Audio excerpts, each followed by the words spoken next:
So Dave, I've got to stop getting into Twitter conversations. I've got to stop myself. I've done so good for so long, and this past week I just blew it and I fell down the rabbit hole. Well, now, do you mean conversations or arguments? Arguments. Oh. Conversations are one thing, but I've got to stop engaging when somebody disagrees with me. I've got to be able. I did so good for so long, and then I just snapped. I made a comment on Twitter where basically my point was that if you use an ampersand in a word balloon, you know that character that kind of looks like a figure eight. Sure. If you use an ampersand in a word balloon, you'd better have a good reason, like the name of a company or a gun to your head. And because I'd seen it somewhere, and I'm like, you lazy sot, all you ran out of room. You figured instead of writing out and, you'd use an ampersand. And it's one thing if it's a company name like, Doodles and Malloy Incorporated. I want to know what Doodles and Malloy make. What does Doodles and Malloy do? That's my favorite bookstore. That just came top of mind. I don't know. I should look it up. Maybe it exists. Doodles and Malloy sounds like a kid show where Doodles is a cartoon character that comes to life, and Malloy is just a hard-drinking Irishman that cusses at Doodles all day. See, I had it just the opposite. I had Malloy was like the long-suffering female foil for Doodles, who's always getting into trouble, and she looks at him and says, Doodles. But I got into this I put that out there because I'm like, really, we shouldn't use an ampersand because it's expedient. It breaks up the flow of the type, and it's just, it's a stumbling block over reading. And I'm really, really obsessed over trying to make my stuff as readable as possible. I don't know how successful I am, but I'm obsessed over it. And a couple people kind of says, well, sometimes you can do this, sometimes you can do that. And I was, Mr. Hey, everybody do your thing. That's cool. But my aesthetic is my aesthetic, and it doesn't have to be yours. And this one guy started really pushing back and saying, well, it's perfectly okay. And somehow this guy segued into using numbers. And of course, as you heard on this show, I hate using numbers in a word balloon because a number like 15 can look like a word like is. And so I'm hard line, and that was a bridge too far. And I'm like, nah, you know what? You really shouldn't use a number in a word balloon. You really, really shouldn't. All of that, even-handed talk about my personal aesthetic went right out the window. And then, boom, right down the rabbit hole I go with this guy. And he's like, oh, no, that's okay. And I'm like, no, it's really not. And because it reads like a word. And he says, well, no, it doesn't. And I pulled him up one of those things. You can find it if you Google it. But it's an entire paragraph written with letters and numbers, and you read it perfectly clearly. You read the whole thing, and half of it's numbers, but your brain translates it. We used to call that leet speak in the early aughts. Yeah, Remember? leet speak, exactly. So here I am, and I'm like, boom, there you go. And I'm like, well, there you go, Brad. Took care of that guy. And he comes back and he, well, I submit that if you've got a problem like that, it's your font, not the fact that you're using numbers. And I'm like, no, I submit, you're wrong. And I start getting the big problem in that argument is that he led with, I submit. Oh, well, boy, oh boy. What is he, an 18th century barrister in England? My lord, I submit that the juror should be removed from the courtroom. You want to see my face turn blue? You either start a tweet to me with I submit or just FYI. Somehow just FYI gets under my skin like nobody's business. But I go down the rabbit hole with and we're going back and forth, and I'm like, I'm spending too much time on this fucking throwaway tweet. So I go over and I look at this person's comic, and oh my God, it's illegible. His lettering is absolutely illegible, and my jaw drops. And I'm like, oh my God, I've been having a discussion about the aesthetics of lettering with somebody who can't do the basics of This was beyond. I mean, I've seen some bad lettering. This was beyond bad lettering. It was really, really illegible. Brad has discovered the nature of the internet. But there was nothing stopping him him from sharing his opinion on on this Twitter thread. Nothing stopping him at all. But I went to read it because I'm like, okay, well, maybe there's something about what he's doing that I can learn from. Holy moly. Yeah, Now, maybe I need to open my mind. Maybe this person will teach me a little. Nope. Bail out. What I learned is don't engage with people. I'm telling you, one-way communication. I did that on my blog years ago. It's the smartest thing I ever did. Turned off comments. One way. If it's a pleasant conversation, that's fine on Twitter. But man, I got to remind myself, Dave, one-way conversations. Well, I know that we have not yet technically started the show, but this actually raises a question. If you only respond to compliments on Twitter, does that look weird when you go radio silent when someone has a criticism? I don't care what it looks like. You're assuming somebody's looking. There's the problem. The only way somebody's going to look is if I engage it and give it that amplification. If somebody says something that I don't agree with and I ignore it, it settles to the bottom of the tank quicker than anybody can see. But if I start engaging back and forth, now that Twitter's getting engagement and it's being propagated more, I'm adding to the problem. Yeah.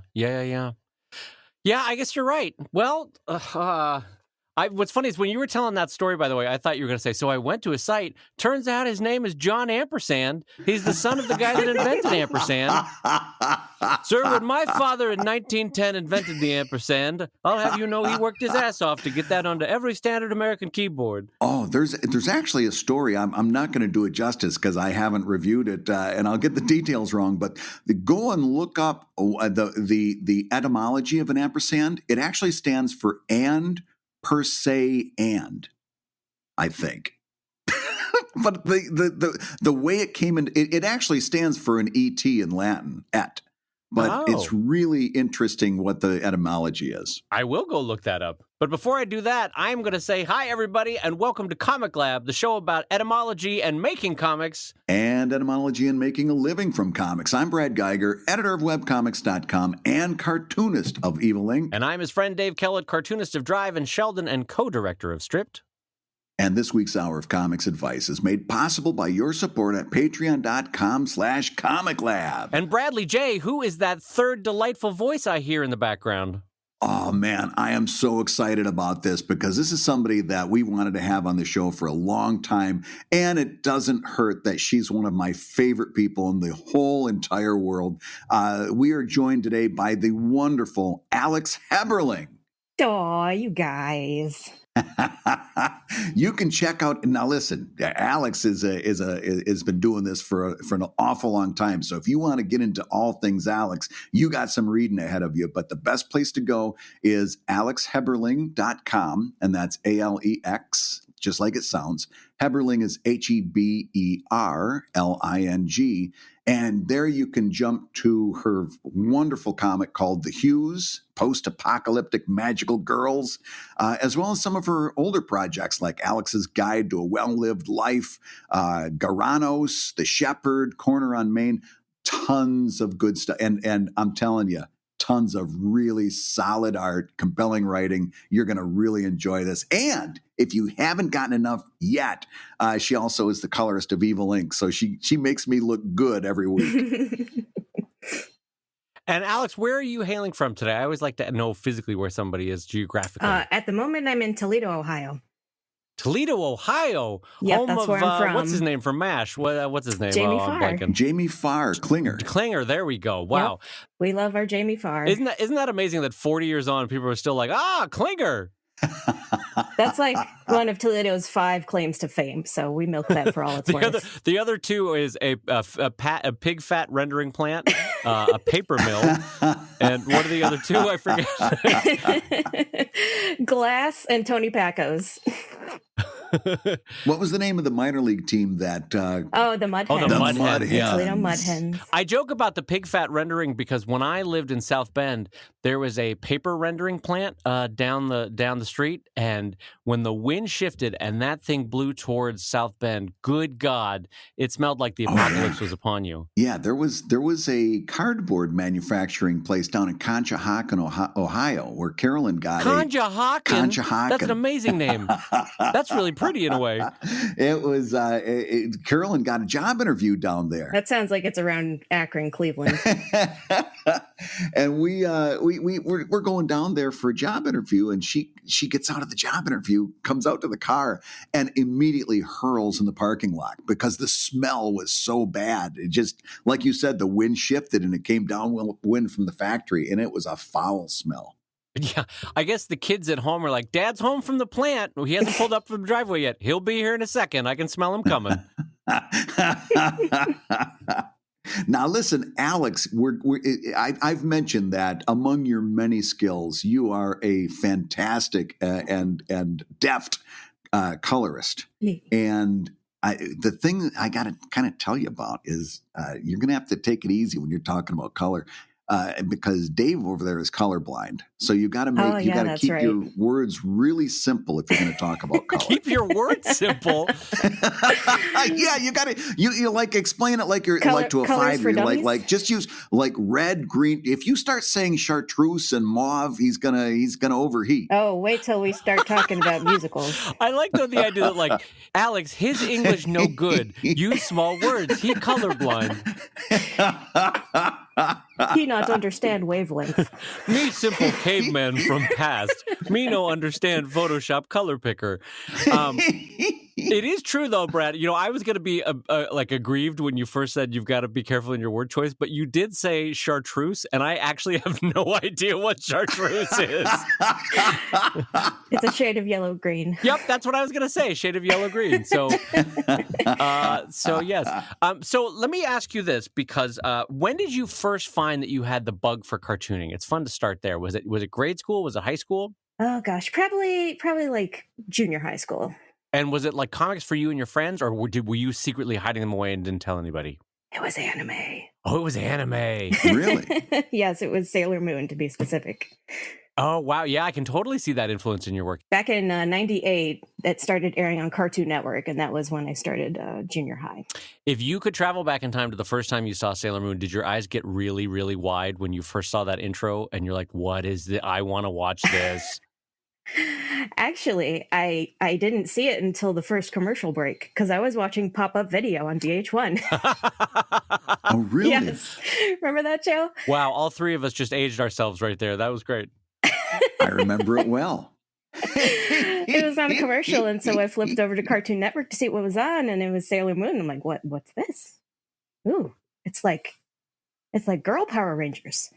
There's more than one girl. It's amazing. Oh my God, and space shit. It's like a trap was set just for me. So essentially then you got your start, and this is probably true with all three of us now that I'm saying this out loud, with fan art then, yeah? With fan stories about pre-existing titles? Oh yeah, definitely. And then when did you make the transition to starting creating comics on your own? On my own? Not on your own, you know what I mean? Like your own stories that you own. Right. Well, the Hughes is a lot older than the current comic incarnation is. And I actually initially created the Hughes back in junior high. So I've got I've known these characters for basically 20 years. Wow. Yeah. Yeah.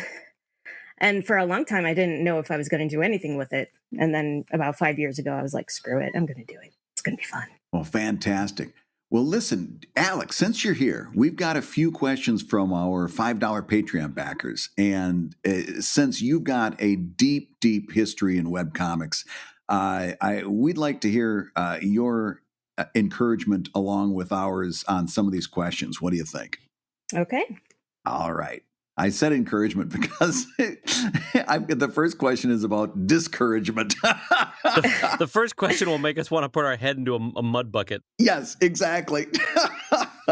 Here's the question. What helps you most to deal with discouragement? Specifically, the feeling that people don't really care about what you're creating.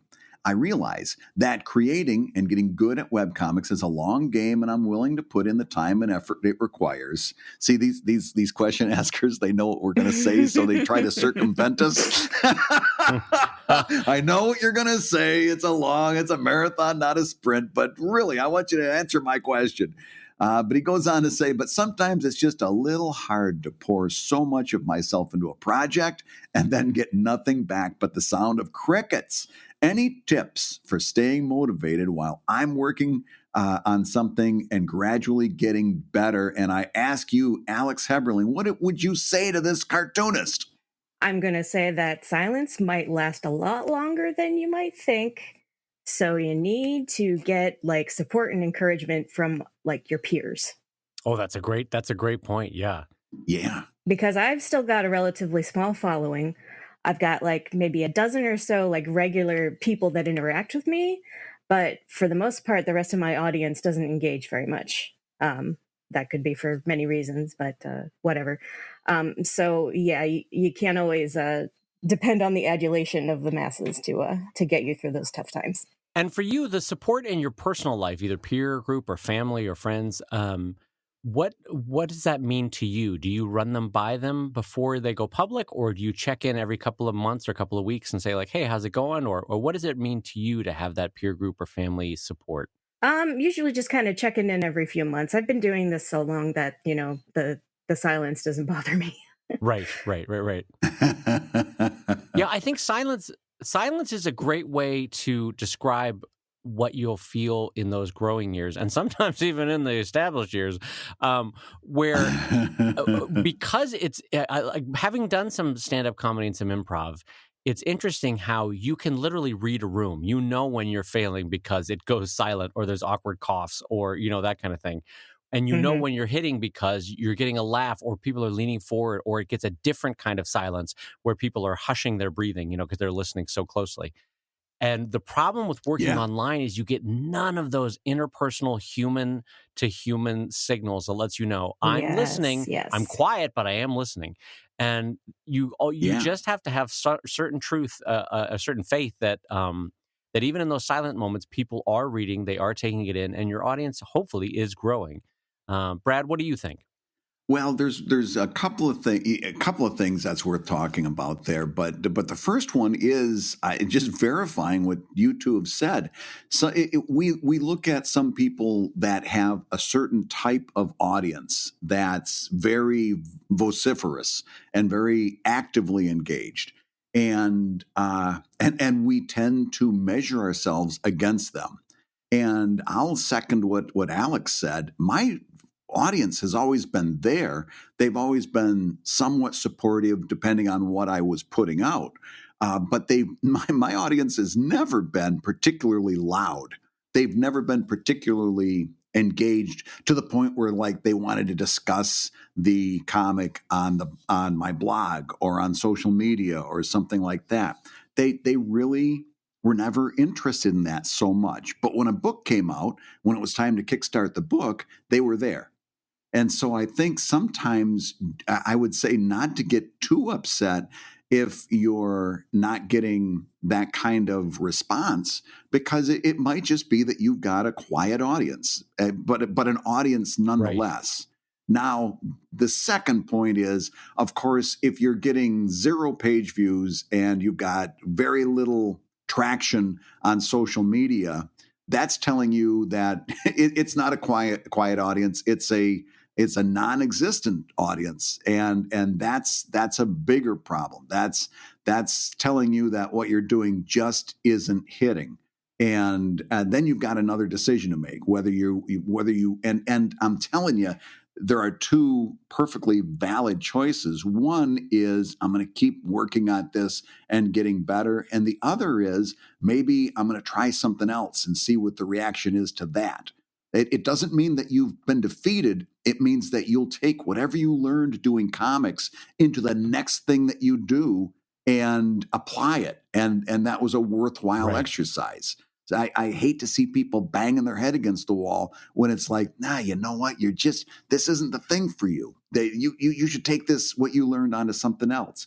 But I can't tell you that. You've got to come to that conclusion, whether this is something you want to stick with or whether it's something you want to apply to the next thing. Right. Well, I guess the looking at it from bird's eye view too, we should also just acknowledge that all three of us, and frankly, every cartoonist that I know, has at some point felt discouragement. So you are not alone in this feeling. Mm-hmm. It's not unique to you or even to your level of success or growing. I have had moments in my career where everything seemingly seems like if an outsider were to come in, they'd be like, wow, everything's hitting for Dave. And yet I still oddly feel discouragement. And sometimes that's just because as a cartoonist, you only feel as good as your last cartoon. And so if you had a Yeah. cartoon that blew up 2 weeks ago on Reddit and all your friends were like, wow, that one was amazing. And all your readers are like, wow, that's amazing. And it brought in a bunch of new people. But the one that you produced yesterday or the one that's currently on your drawing table isn't firing for you, then you kind of only feel as good as that comic. And so that can, you even in success is what I'm saying is that you can feel moments of like, oh, this isn't working and no one cares and I'm fooling myself and all that sort of stuff. So that can happen no matter where you are. But as far as feeling encouragement, one of the things that Brad always touchstones on is that if the joy is there, in a way, it doesn't matter. And here's what I mean by that. If you are still enjoying the act of cartooning and you continue to produce, then you just by nature of doing it, you are going to be getting better and better. But if you're feeling discouraged and the act of cartooning no longer brings you joy, then to Brad's point, maybe it's time to find a different venue, a different path, a different journey for you artistically. But if you're feeling discouragement, but the art of cartooning is still bringing you joy, I think there's a lot of hope there. Wouldn't you both say? No, I think so. Mm-hmm, mm-hmm. I mean, that's the basic reason why we became cartoonists is that the act of drawing and telling these stories brings us joy. So if you still have that, then you're still on the journey towards becoming the cartoonist you want to be and towards the cartoonist your readers would like you to be. Oh gosh, you're so right. And not only that, what something you said just resonated with me, Dave, is and that is you're only as good as your last comic or your last update. So often, I'm telling you, so often I've posted something that I thought was brilliant, that I just loved for any number of reasons. Maybe the expression on somebody's face came out extra Right. good, or there was a little bit of wordplay there that I really thought just hung just right. And I will post it, and I'll get an immediate response. And in that moment, I fall for it every time. Every time I'm like, oh, they know that I'm as great as I am. And every time it's pointing out a freaking typographical error or a misspelling. Every last time it's a misspelling. I try to point those out when I catch them. Oh, I love you. I say this with no bit of like shade. I love you when you do that. I really, because I'd rather that than it goes up and then 20 minutes later. Yeah. And well, number one, I also appreciate it when one of my Patreon backers points it out. Don't get me wrong, but the disappointment I feel in myself is always just crushing because it's of my many faults. It's definitely one of the biggest. I can spell. My fingers just don't hit the right buttons. That's just what I do. I'm constantly hitting the wrong buttons. Officer, the problem was not me; it was my fingers. So let me ask you about the last. I want to focus on this last part of this question because I think this is the most helpful thing we can give to this questioner. And I will direct it towards Alex first. So, Alex, the last part of the question is: any tips for staying motivated while I'm working on gradually getting better? How do you keep motivated? How do you stay motivated? How do you look for motivation? Spite. Oh no, that's a good one. I don't know. I just kind of like, I am going to do this and I'm going to make it work. And that's just kind of the philosophy I've had for 13 years. Yeah, that could absolutely power you through it. Absolutely. Brad, how about you? Oh, I've got it. Well, just recently, see, my younger son and I always had a Friday tradition. If we made it through the week, getting to school on time, Friday we'd stop at Dunkin' Donuts and treat ourselves to donuts for breakfast. And which I looked forward to as much as he did. I was going to say, that sounds like a trip for Dad. That's what that sounds like. That's exactly right. Well, now he's going to a different school, and because of logistics and everything else, it's just not easy for us to do it anymore. It used to be right on our way. And he was kind of waxing nostalgic. Oh, I really miss our going to Dunkin' Donuts together. And I said, well, listen, you could, except you're going to have to get up earlier in the morning because we have to do this, that, and the next. And then we could do it, but you'd have to get up early. And I said, frankly, it's been so hard getting you out of bed lately that it's never going to happen. You might as well just forget about it because you're impossible to get out of bed. And next morning was Friday morning, and he wakes up. I wake up, stumble out to the bathroom. He's out in the hallway, fully dressed, and he says, "Oh, good morning." I said, "How long have you been up?" He said, 5:30. It was 7:00 in the morning. He had been up for an hour and a half. But my wife comes out and she says, "He's your son. He's motivated by spite." Yeah, that's you know what? I'm going to double down on what Alex said. Without a doubt, it is okay to be a little bit motivated by, they said I couldn't do it, and by God, I'm going to do this thing. I am not against that. I would hope that it's not the only reason you do something, but it's okay to kind of let that motivate you a little bit. That's perfectly fine. And the other thing is, frankly, your motivation has to come, whether it's spite or whether it's pride in one's work or whether this is just a scratch I need to itch or this makes me feel happy. Your motivation has to come from within. And I can't tell you how to be motivated. I can't.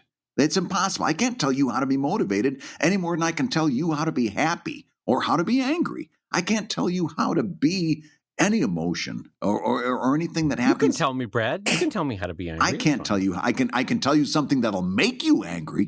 Whoa, hey. We've been doing this long enough. I know just which buttons to push. You know, all you need to do is start complimenting me, and then I That's right.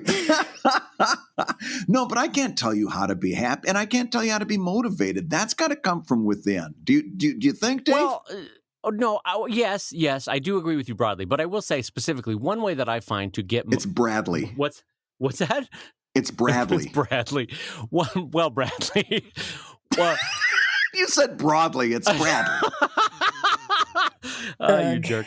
Anyway, the one thing I would say is that sometimes it's best to go back to your roots, and what I mean by that is, if Alex is feeling like she's down this week, maybe, honest to God, maybe watching an episode or two or Sailor Moon will get it back. Or for me, if I'm feeling unmotivated and that I don't want to be a cartoonist, going back to the cartoonist that I read as a kid or as a young adult that fired me up about cartooning and what you could do with it and how fun it was, rereading that sometimes gets me motivated again. So I think that's a good trigger that can sometimes help.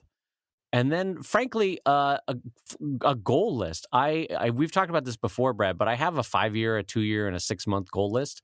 And it's nice to revisit that because it's kind of like when you put together a health plan, you're like, I'm going to go to the gym. And then for 30 days you go, and then the 30th day you don't go. You're mad at yourself a little bit for that 30th day. And or cartooning goals, you're mad at yourself if you don't make them. And so sometimes personal accountability can also help me stay motivated. But yes, I agree with you that whatever techniques I come up with might not translate to this questioner. So I can see both sides of answering how to stay motivated there, basically. Alex, what aside from spite, there's got to be some positive way. How do you keep yourself motivated in a positive way? Well, with my comic, I try to think of the girls like me who found some piece of media that really resonated with them and made them feel like they're seen. Right, yeah. Like Sailor Moon did for me. So I suppose those hypothetical girls and other kids are kind of my motivation. I want to make something for them. Oh, that's a cool idea. The idea of like you're imagining the readers that are looking at your comic. And if I can make something that resonates with someone that strongly, that would be amazing. That's great. Yeah, what a great thought. And then the one thing, Brad, I forgot, I wanted to come back on this, but you were talking about having a quiet audience, and Alex, you were saying too, having a quiet audience. If I could split myself into 2 different cartoonists, and one Dave was doing Sheldon and David was doing Drive, I think Dave would be jealous about how talkative Drive readers are. Mm-hmm. And David would think, what's wrong with Dave? Boy, it's getting complicated. Never mind. The Drive cartoonist would think, like, what's wrong with the Sheldon readers that they aren't as talkative? Because it's weird, but one of my audiences is really chatty and pings me all the time with feedback and encouragement. And Sheldon, for the most part, is pretty quiet. So interesting. Some strips, just by nature of what they are, they just don't get as much feedback. And that's not necessarily a bad thing. It's just the nature of the comic, you know? And also, I think maybe the nature of the author a little bit, because I tend to be a little more reserved. I kind of hang back a little bit. So me being a quiet person probably attracts sort of a similar vibe to me because the readers can like get that vibe from me. You know what I mean? Sure. Yeah. Yeah. I wouldn't disagree with that a bit. Yeah. I think that's absolutely true. Like in some respects, you get back. We've said this before, Brad, on the show. You get back what you put out, and if what you put out is anger and spite, then a lot of your comments coming back are going to be anger and spite. Or they just won't comment at all because they'll just leave. You know? Right. Yeah. They'll walk away. Well, Brad, another thing that I want to talk about this week, and it wasn't specifically a reader question, but I think it's a fun topic for 3 working cartoonists, and it kind of goes along with discouragement, frankly, but it's about burnout and how, separate from how other people are reacting or not reacting to your cartoonist, it's basically about your own internal motivations. And I would like to know how both of you react or deal with burnout. And since Alex is our kind guest today, why don't we lead with Alex? Alex, what is your mind frame around burnout? How do you deal with it? How does it hit you? How do you dread it or run from it, as Thanos would say? Anyway, you go ahead. Well, I just went through it last year, so I have lots of fresh memories and coping mechanisms. The battle scars are fresh, huh? Yes, I'm still recovering, to be honest. So last year I broke up with my ex. I had a failed Kickstarter and I moved back in with my parents. So kind of a triple blow of like, ugh. And all within a very short span of time, right? Yes. Yeah. It was all within a few months. Oh. And so I didn't really take time to take care of my mental health during this too well. And so the end of last summer of 2017, I burnt out. I had to take like 6 weeks off from doing stuff for Brad. I just couldn't do anything. It was terrible. And then I got some help. I got a new therapist. I got some medications and all that stuff. And over the last year, I've been working on that, and basically just came off of an 18-month hiatus. So I'm kind of trying to get my train back on the track, in real time, to kind of get back to where I was. Well, first of all, good for you for taking care of it, because there are many of my relatives included would do fingers in the ear and la la la la la, and I've always been of the opinion that mental health, like if your foot is hurting, you treat your foot, and if you're if life or events or even natural serotonin levels in your brain need a little help, then get a little help, and there's zero stigma to that, and so Absolutely. Just as a culture, because we're still struggling with that, I think that just needs to be said. So good for you for taking care of it, and thank you for sharing that. Yeah, and I wouldn't have been able to do that without the support of my family, to be honest. So they were a big part of it. Well, that's wonderful. That's wonderful. And so now that you're finding your footing again, is it kind of like, I don't know, is there an excitement to it, or is there a trepidation to it, or what do you feel as you start back in on things? Well, it feels like it's not starting over, but it kind of feels like starting over, you know? Right. Taking, a year and a half off, didn't do me too well financially, for one. And so my readership definitely suffered. And do you find that even your hand has to be retrained again with like, oh, I remember how I would do this trick or this Photoshop? Not so much that. Okay. And in fact, I had some repetitive stress injuries that I've also been taking care of too with my drawing hand, although I'm probably going to need some PT on it, and I'll probably do that in December. So basically everything in my life has been screaming at me to slow down. So I'm slowing down. That is good. That's good. That is a great thing to listen to those signs when that happens. So that's good. You should be commended for that. And Brad, how do you deal with burnout? Where does it hit you? How do you react to it? Well, that's a really good question, because it's one of those things that can easily sneak up on you. I haven't had to grapple with a problem as serious as what Alex is talking about, But I will say that one of the things that really made a big difference for me in how I address this kind of stress in my life was admitting certain limitations and kind of stepping back from that kind of very macho image that I presented in Webcomics Weekly, and maybe we as a group did, and again, it was a different time, and it was an advertising publishing stratus where you really had to go. You had to always publish another thing, and you had to build that archive up, and we were all about, get that update up, 5 days a week, 6 days a week, and you got to get another one up, and the Brad from the past 5 years has been a lot more along the lines of, focus your efforts where they're most being rewarded, and that's Patreon. And there are some things that you're just gonna have to let go. There are some things that aren't gonna get done.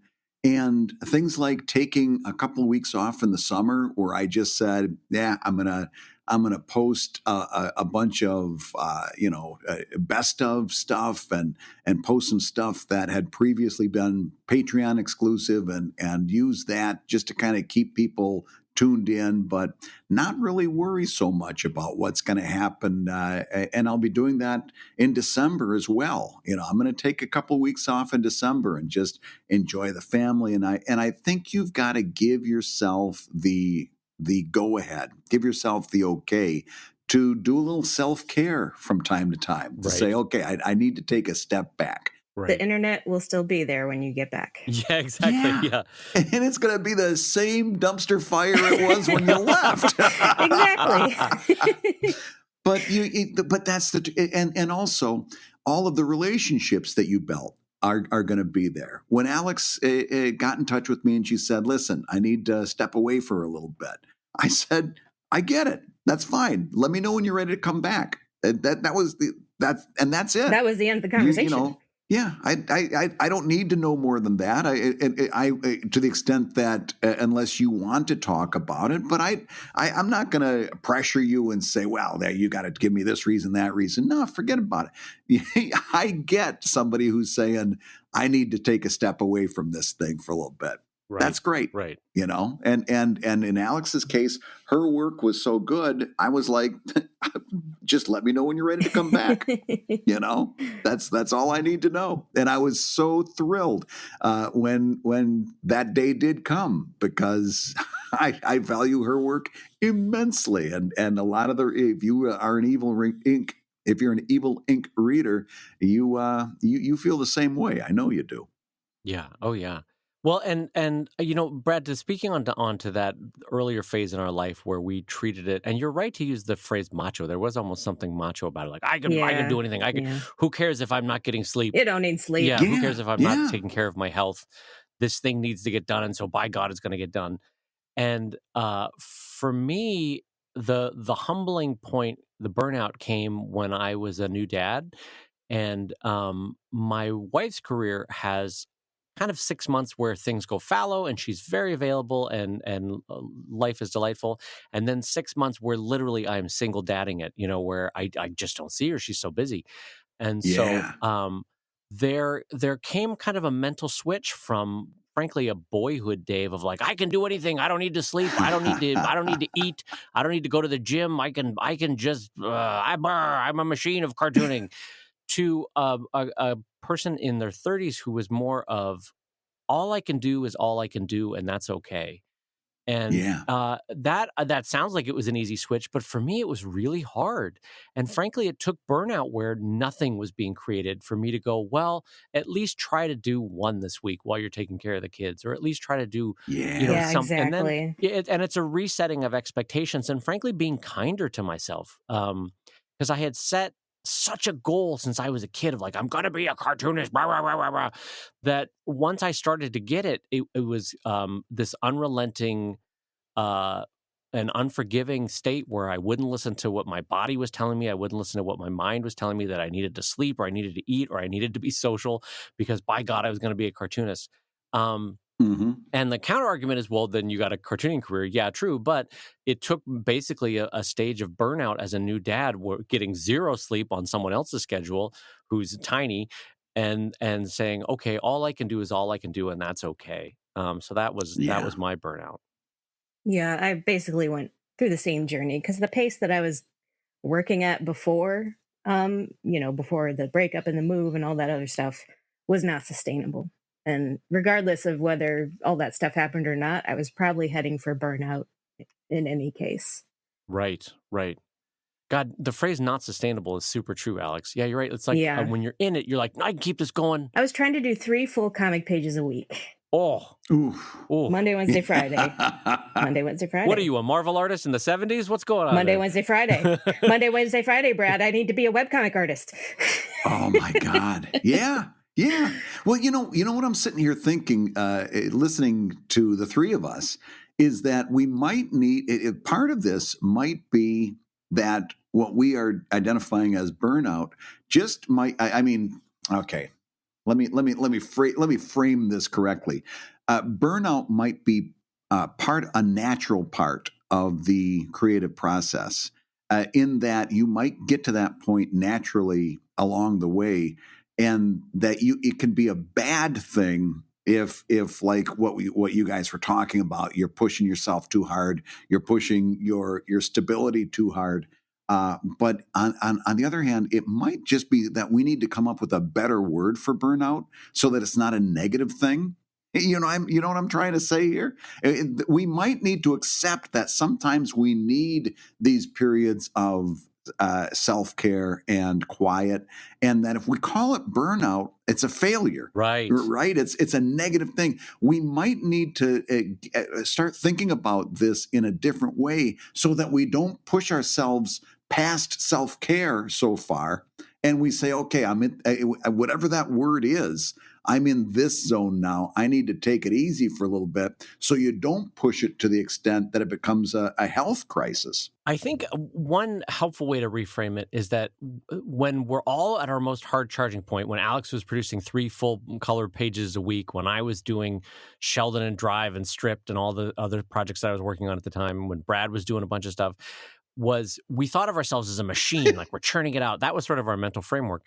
But frankly, life is more like the seasons. And I know that sounds cheesy, but you can produce in spring and summer only because you had a quieter period in fall and winter where things kind of went fallow and recuperated, Right. And so a life is more like that. You have to have a season of growth. You have to have a season of rest. And it is not unnatural to say, no, I need to take a step back for a little bit, and basically refire up my engines again. And so, but I don't know what that word is yet, though. I'm trying to think as I speak of what a good metaphor that we could use instead of saying burnout. I'm trying to think of what my therapist would say. Like, it's kind of like a fallow period, but even that sounds like it's unproducing, which is not what's happening. Like, things are quiet on the surface, but your mind is still working, your heart is still working. And your hibernation, maybe? Yeah, that's good. What about that cocooning concept that you guys have talked about? With butterflies, but that's good because what's going on with a butterfly is it's quiet on the surface, but there's a ton of stuff going on inside. And so, like, even in a period where you're reading a lot or watching a lot of media or talking with friends, you're firing back up or you're restocking those engines for when you do fire them back up again. Let me talk about this just for a second, if you'd like to, Alex, because this is something that I don't think we talk about enough. And that is, you get to the point where you're like, okay, I think I need to talk to a professional. I think I need that. Or I think this is something that would help. How do you find a good therapist? How do you go about, what's the nuts and bolts of just taking that step?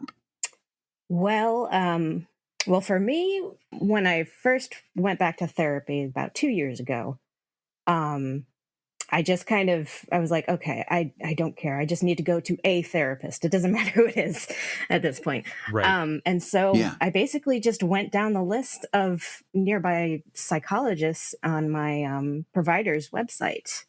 And I would call and leave a message, and maybe they'd call me back and say they're not accepting new patients or this or that. And so I just went to the first guy who actually called me back to give me an appointment. Oh, is that right? Hey, that's the same way I pick a contractor. It works for me. It worked out because we luckily did have a good rapport right from the beginning. I know that some people have to shop around for a good therapist that they like. So far it's worked for me. That's great. Yeah. Of course, that therapist was down in Columbus where I used to live, and so I have a different therapist up here in Toledo. And so when you moved to Toledo, did that process start again, or does the old therapist give you a referral to somebody? How does that work? Well, basically, I had to start over. Up here, I went through a community mental health organization, and I got with a therapist that I was recommended to by another family friend. Well, that's great, though, that in both places Nice. you were able to make it work.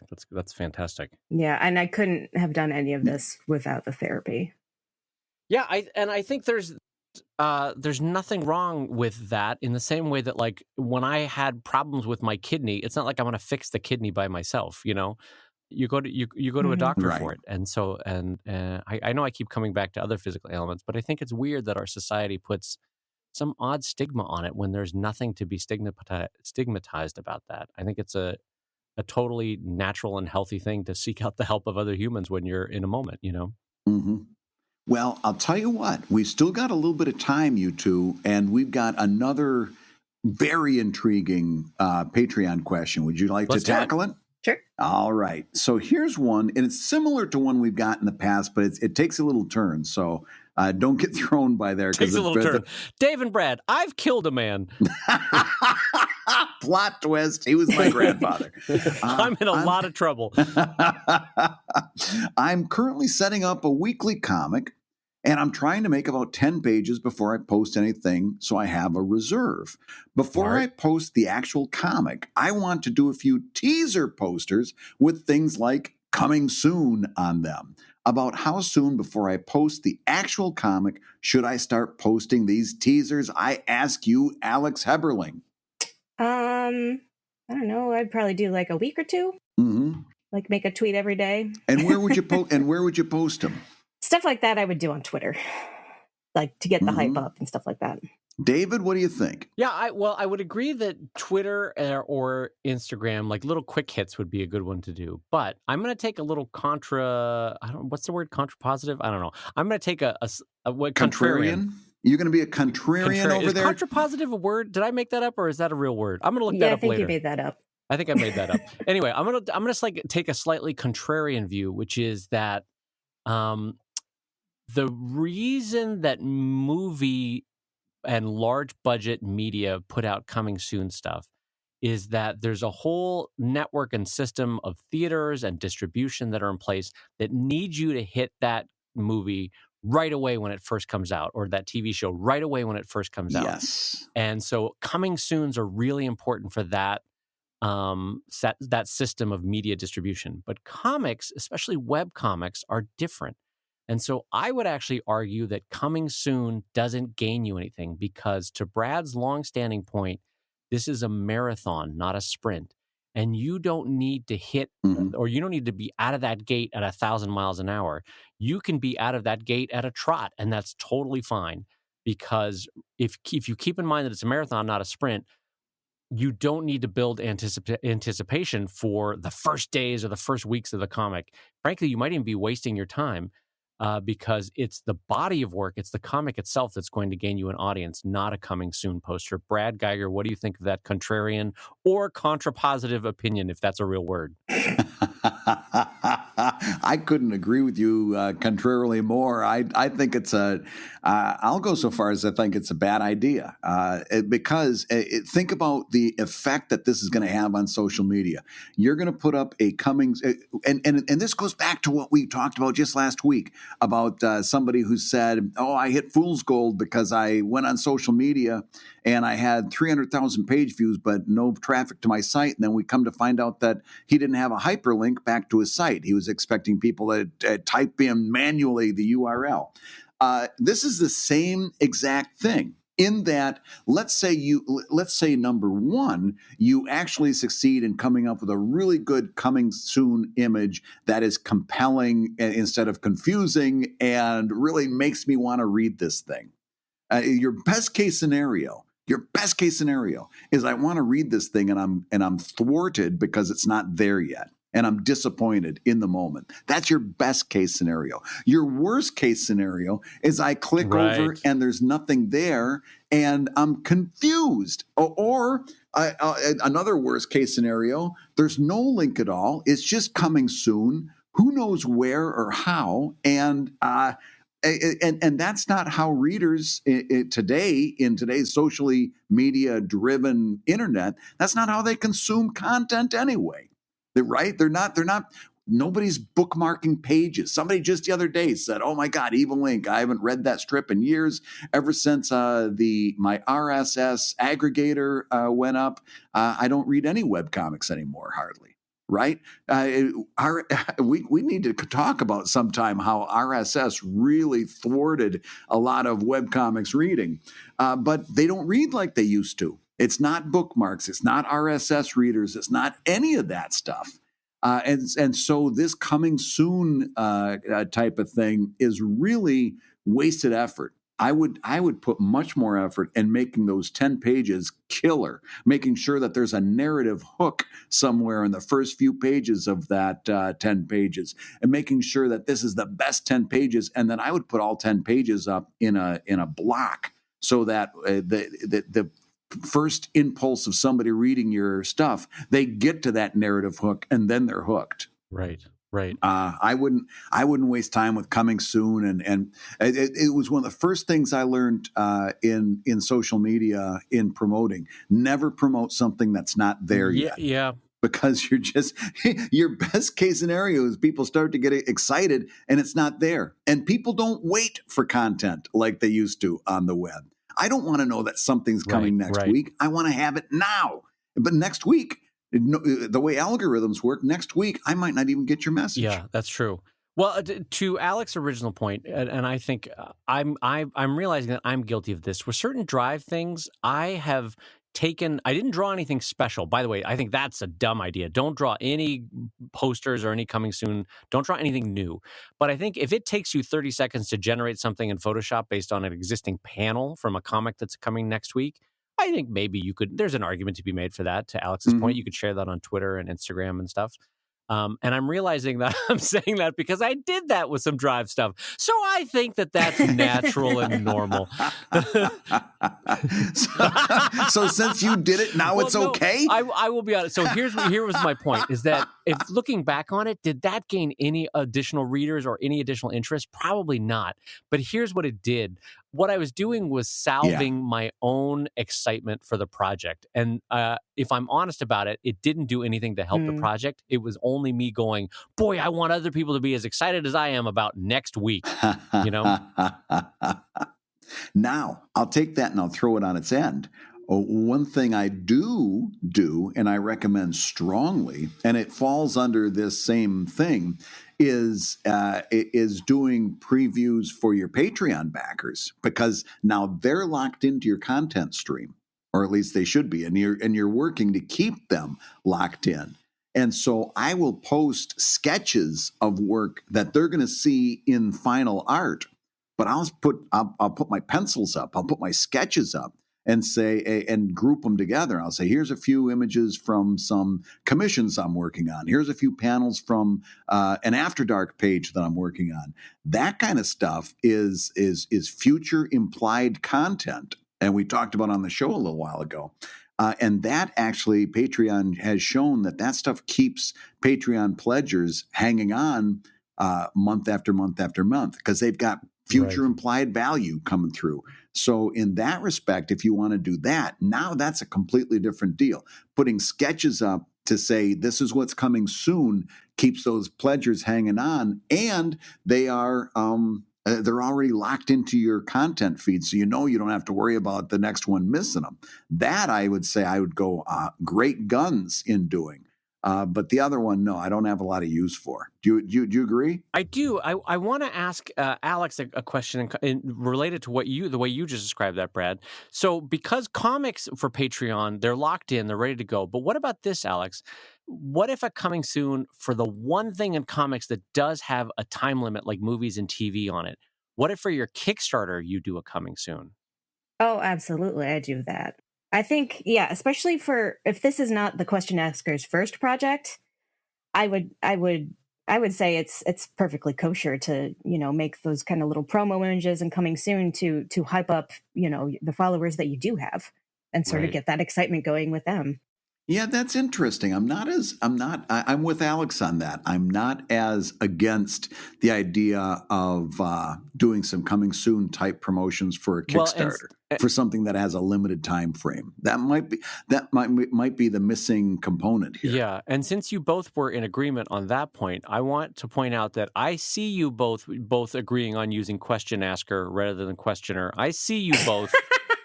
You two Midwesterners are teaming up on me and using question asker. I see you. You both are being nice to. I'm on to you. I don't know what on to you're you with talking your about, question Dave. asker. Well, Alex, one question I wanted to ask you, and we should have done this at the top of the show, but how did the working relationship with you and Brad start? Specifically, I'm sort of curious about the coloring not suitable for work comics. How did that get going? Well, let's see. I started working for Brad in 2015, I think. Yeah, and so I forget when did you start doing the not safe for work? Was it 2015 or 2016? It might have been 20. Oh man, you know what? I've got to go back and look. I don't know off the top of my head now. It may have been the first year because there was the month in August where you went down to twice a week. Yeah. And that was around the same time you got the not safe for work stuff going. But none of that stuff ever found its way to my Dropbox, inbox for coloring. So I'm looking over there at Brad like, what's he doing over there with colors for that stuff? I was so embarrassed, and I was trying to color that stuff myself, and I was horrible at it.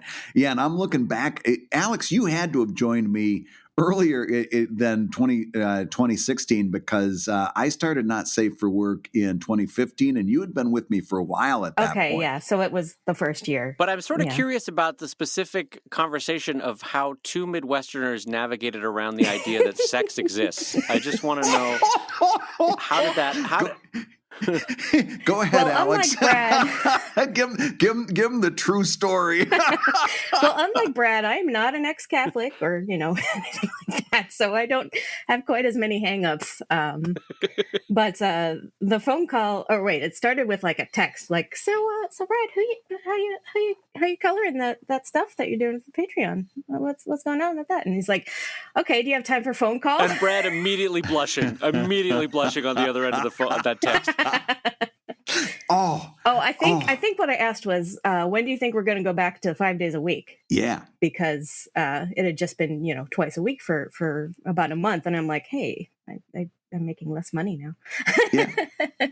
Yeah, because you weren't overt about it, but meanwhile, because you never said what's going on with After Dark, but I do remember you talking about schedule, and I had been coloring After Dark on my own and doing it horribly, just failing miserably. And not enjoying it and taking too much time out of my schedule, I realized very quickly I could be doing more work if I wasn't coloring this stuff. But the very idea of asking, and I'm sorry, this shows how old fashioned I am. Asking a woman to color this kind of stuff, I couldn't bring myself to do it. I wanted to do it in the worst way. I couldn't bring myself to do it. And then she opened the door. Right, so then we had a phone call. Now 5 minutes in, we finally get the story. How did this phone call go down? Let me tell you, Dave. Let me tell you. It was the most gentlemanly phone call I think I've ever received. Dear madam. There was a lot of that thing that Brad does, like,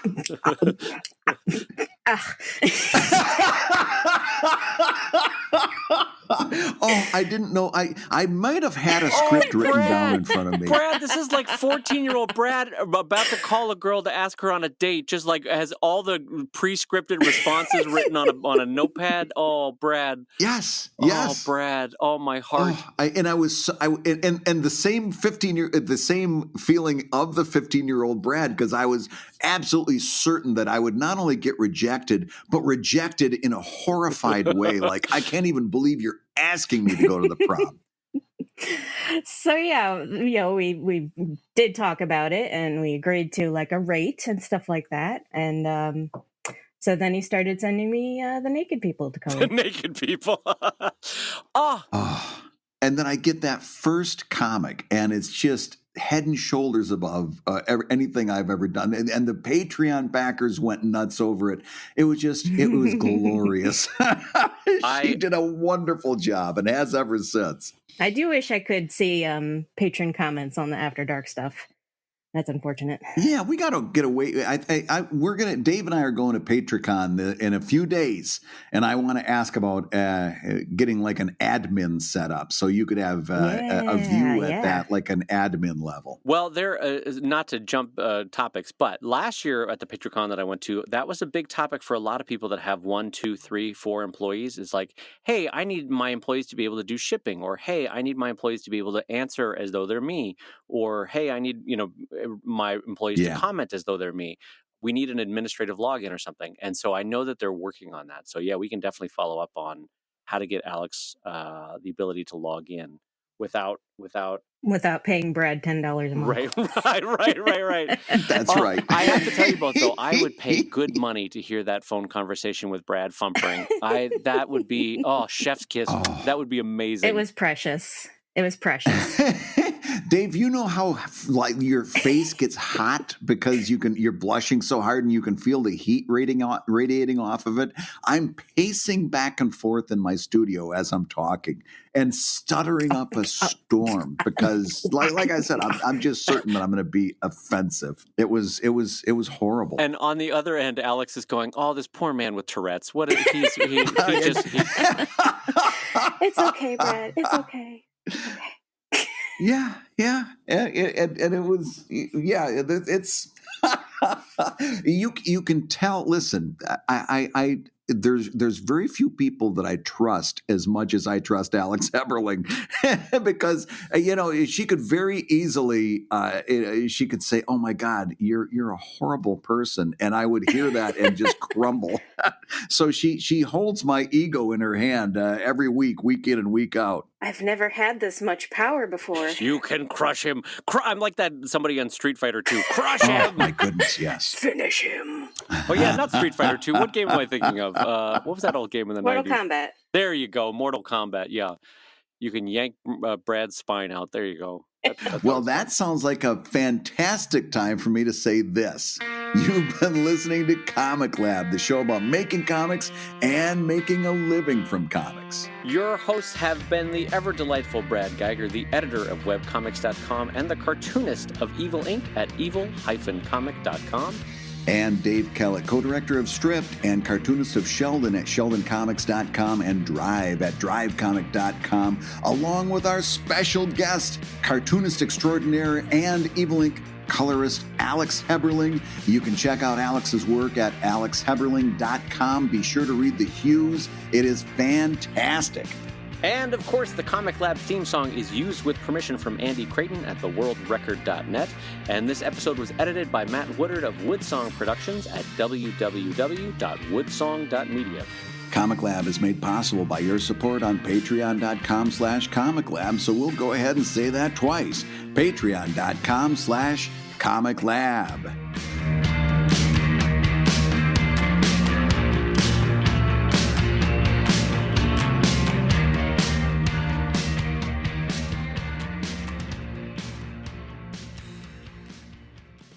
So then he started sending me the naked people to color. The naked people.